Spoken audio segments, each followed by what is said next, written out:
शिविर से बाहर आता है तो द्रौपदी मैया देखती हैं शिविर में घुस करके तो जिस माँ के 5 पुत्र मृतक पड़े हो उस माता पर क्या बीतेगी, उस माँ पर क्या बीतेगी, उस जननी पर क्या बीतेगी, ये तो वही जानती है जिसकी संतानें छोड़ करके गई है।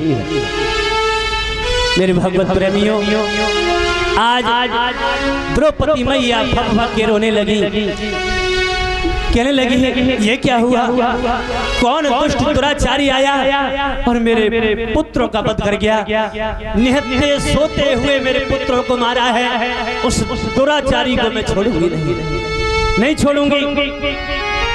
उसी वक्त भगवान कृष्ण, महाराज युधिष्ठिर, भीम, नकुल, सहदेव सब आए हैं। द्रौपदी मैया ने कहा आइए माधव, आइए माधव, केशव आइए, कृष्ण आइए। अरे तुम्हारी लीला में और कोई कसर बाकी रह गई हो तो आइए, उसे भी पूरा कर लो। तुम चाहते तो मेरे बच्चों को बचा सकते थे, लेकिन तुमने ऐसा नहीं किया। भगवान कृष्ण कहने लगे द्रौपदी, तुमने हमेशा मुझे ही दोष दिया। तुम ये क्यों नहीं सोचती हो कि तुम्हारे 5 पति भी यहाँ लेटे होते तो पिता और पुत्र सभी मारे जाते। मैंने वचन दिया है 5 पांडवों को कुछ नहीं होगा, लेकिन ये विधि का विधान है, समय जिसका जाए उसे जाना पड़ता है। द्रौपदी, मैंने वचन दिया कि तेरे पतियों को कुछ नहीं होगा, वो मैंने वचन पूरा किया है, लेकिन विधि का विधान जो है उसे कोई टाल नहीं सकता। तब तक पार्थ जी कहने लगे कि प्रभु, मेरे हृदय में प्रतिशोध की ज्वाला भड़क रही, मैं अपने पुत्र के, अपने संतानों के वध को जिंदा नहीं छोड़ूंगा, और मैं प्रतिज्ञा करता हूं सूर्य अस्त होने से पहले यदि अपने पुत्रों के वध को नहीं मारा तो मैं अपने प्राण दे दूंगा, अपनी जान दे दूंगा, अपने शरीर को अग्नि में जला दूंगा। मेरे भगवत प्रेमियों, इतनी कठिन प्रतिज्ञा सुन करके भगवान योगी राज कृष्ण भी सोच में पड़ गए। उसी समय भगवान कृष्ण कहने लगे, पार्थ इधर आओ। अब तो अश्वत्थामा को ढूंढने लगे, ढूंढते रहे। अश्वत्थामा को पता है कि जैसे ही सूरज हो जाएगा अर्जुन अपनी जान दे देगा, क्योंकि प्रतिज्ञा की है। अब हुआ क्या, भगवान कृष्ण जिसके साथ हो कभी उसकी हार हो सकती है क्या? कभी नहीं हो सकती। मेरे भगवत प्रेमियों, भगवान कृष्ण ने क्या किया कि सूर्य भगवान को अपनी माया से ढक दिया, और जैसे ही ढका अश्वत्थामा आकाश मार्ग से बाहर निकला और हंसने लगा।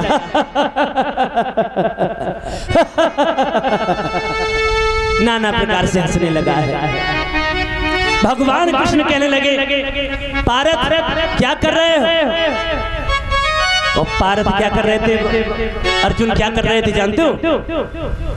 अग्नि की तैयारी कर रहे थे। अब तो सूर्यास्त हो गया, अब प्रतिज्ञा के अधीन हो गए हूं और मुझे जान दे देनी चाहिए, इसलिए अग्नि लगाई रहे थे। तब तक कि भगवान कृष्ण पहुंच गए। पार्थ ये क्या कर रहे? जवाब दिया, प्रभु मैं अपनी प्रतिज्ञा को पूरा कर रहा हूँ। जवाब दिया, प्रतिज्ञा पूरी अभी नहीं, एक प्रतिज्ञा तुम्हारी बाकी रह गई। कौन सी? ये देखिए तुम्हारे पुत्रों का वध सामने है। जवाब दिया पार्थ ने कि प्रभु सूर्यास्त हो गया है, मैं वध नहीं करूंगा। भगवान कृष्ण कहने लगे, चिंता न करो, सूर्यास्त अभी नहीं हुआ, सूर्यास्त अभी नहीं हुआ है। उसी समय भगवान ने माया से सूर्य को जो ढका था वो सूर्य को उजागर किया है, सूर्य निकलने लगे हैं। उसी वक्त पारथ ने अपने गांडीव को संभाला है। इधर अश्वत्थामा भी अपने धनुष बाण लेकर के सामने आ गया। घमासान युद्ध होने लगा है।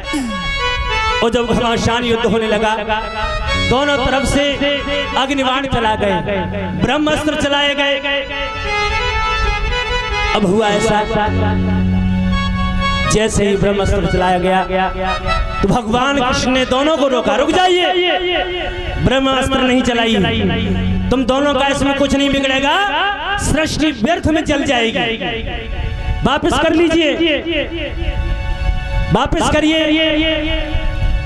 तो भगवान का आदेश पा करके पारथ ने यानी अर्जुन ने अग्निबाण को वापस किया है, लेकिन अश्वत्थामा वापस करना नहीं जानता था। अब तो बड़ी जटिल समस्या, जैसे अग्निबाण आगे लगना, जैसे ही ब्रह्मास्त्र आगे बढ़ने लगा है पारथ को भस्म करने के लिए, उसी वक्त भगवान श्याम सुंदर सामने आ गए और उस अग्निबाण को निगल गए। बोल गोविंद भगवान की, अग्निबाण को निगल गए हैं। उसके बाद पारथ से कहा कि बंदी बना लीजिए, तुम्हारे पुत्रों का वध तुम्हारे सामने है, बंदी बना लीजिए। बंदी बनाया गया। मेरे भगवत प्रेमियों, अश्वत्थामा को द्रौपदी मैया के सामने पेश किया गया।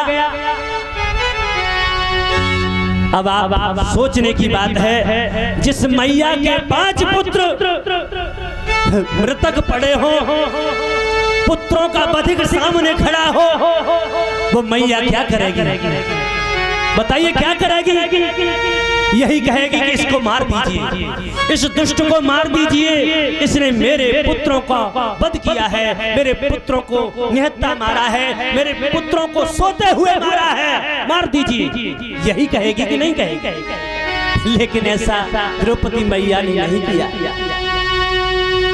द्रौपदी मैया ने सोचा, अरे ये ब्राह्मण कुमार है, ये ब्राह्मण कुमार है, इसे मार करके क्यों मैं ब्रह्म हत्या ले लूं?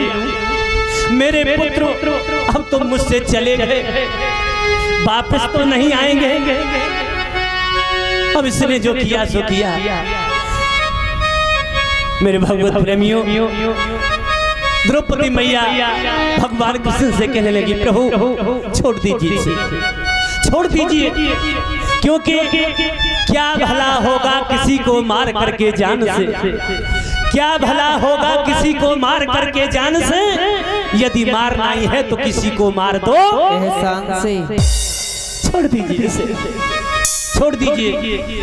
भगवान कृष्ण कहने लगे, धन्य हो द्रौपदी, अरे तुम धन्य हो, ऐसी जगत जननी, ऐसी माँ, ऐसी देवी इस संसार में फिर कभी नहीं आई है। अरे देवी, अरे द्रौपदी, तुमने तो वो कर दिया जो दुनिया की कोई स्त्री नहीं कर सकती, कोई भी नारी नहीं कर सकती, कोई माता बहना नहीं कर सकती। तुमने कितना बड़ा त्याग किया है, तुम्हारे इस त्याग को पूरा संसार गाएगा। लेकिन दंडित तो करना है,